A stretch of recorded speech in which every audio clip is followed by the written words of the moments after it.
Alright, so I went back and watched the first episode of Downton Abbey again to see what's missing from the Gilded Age. The answer is life. We're mired in a stultifying, pompous drama. Downton is vibrant, energetic, and bustling. Gilded Age resembles trying to remove dust from an antique throw cushion. Not that there aren't advantages. We kind of went on a small excursion this week. Instead of getting rich in New York, everyone mainly moves to Newport. Variety makes life more enjoyable. The focus of this trip is romantic relationships and everyone is into whom.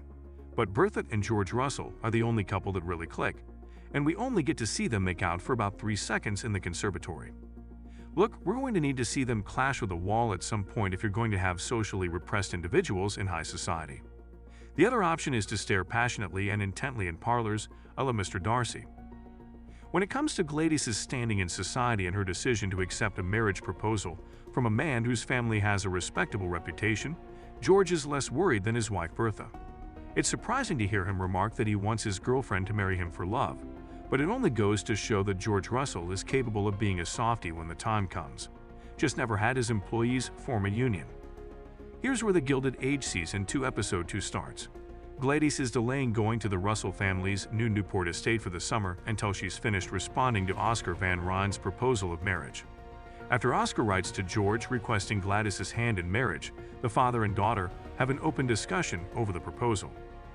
Although Gladys isn't in love with Oscar, she finds his offer of marriage interesting since he makes her laugh and gives her the freedom to make her own decisions. Of course, we all know that Oscar is only interested in Gladys for her money. George replies, "Marriage is not the place to look for freedom," and you can bet that Julian Fellows scrawled this phrase irrationally into his screenplay while thinking, "Damn, I am good."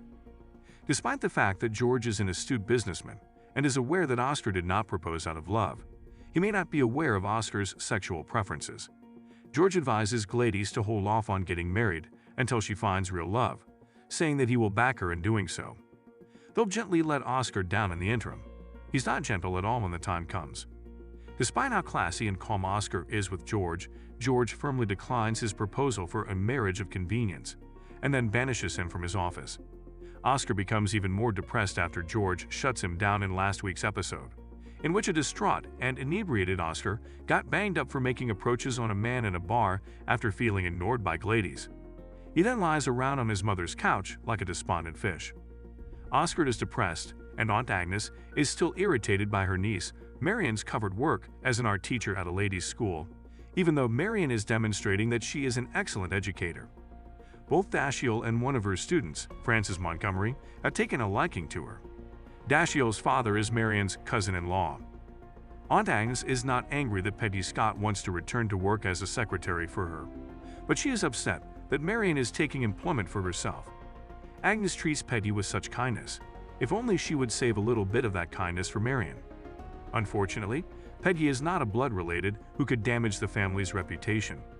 Agnes reassures Peggy that Armstrong won't be a problem, even though she is well aware of Miss Armstrong's racism, and the reason Peggy decided to quit her position the previous year. Agnes confronts Armstrong about giving Peggy more respect, but Armstrong is hesitant to commit to anything. Agnes explains, "Your destiny lies in your hands. If you are kind to Miss Scott, you might be able to hold onto your position." Yet, ma'am, Armstrong disagrees.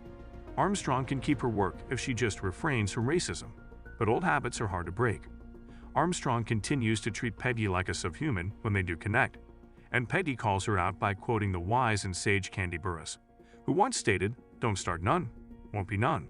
After arriving in Newport with Bertha and Gladys Russell, budding architect Larry secures a new project restoring the house of widow Susan Blaine. Season 2 newcomer Laura Benanti. Richard, the spouse of Miss Blaine, was truly a dozing man. After he passed away, he left her his home, his wealth, and the wish to cherish her youth, which she felt she had wasted on a guy much older than herself. She makes no secret of her admiration for the younger Larry. He sees the makings of a good house in her. She just sees a decent bone in him. The Gilded Age has rarely addressed sex as bluntly as it does in this episode, despite the fact that we have previously been teased with kissing and even nudity that did not result in sex. Bertha is really concerned since it is obvious that Larry and Mrs. Blaine have had sex.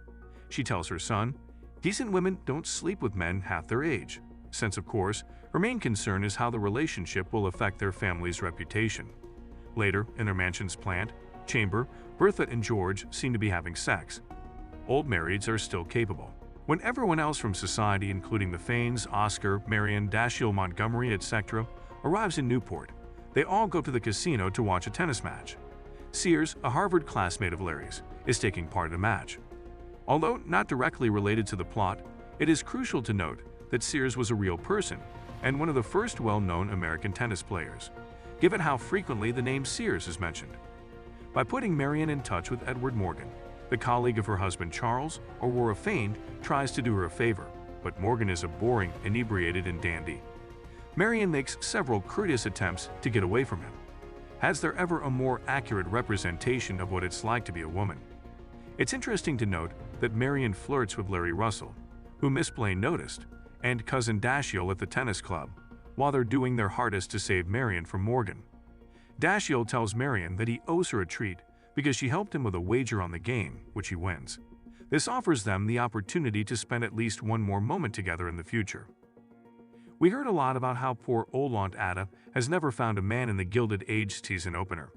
But before you worry that she might pass away a spinster, a term that comes from older, single women who worked as wool spinners, and is related to Ada's love of needlepoint, you should know that it seems like it's cuffing season, or rather collaring season, because Ada has a thing for the Reverend Ford.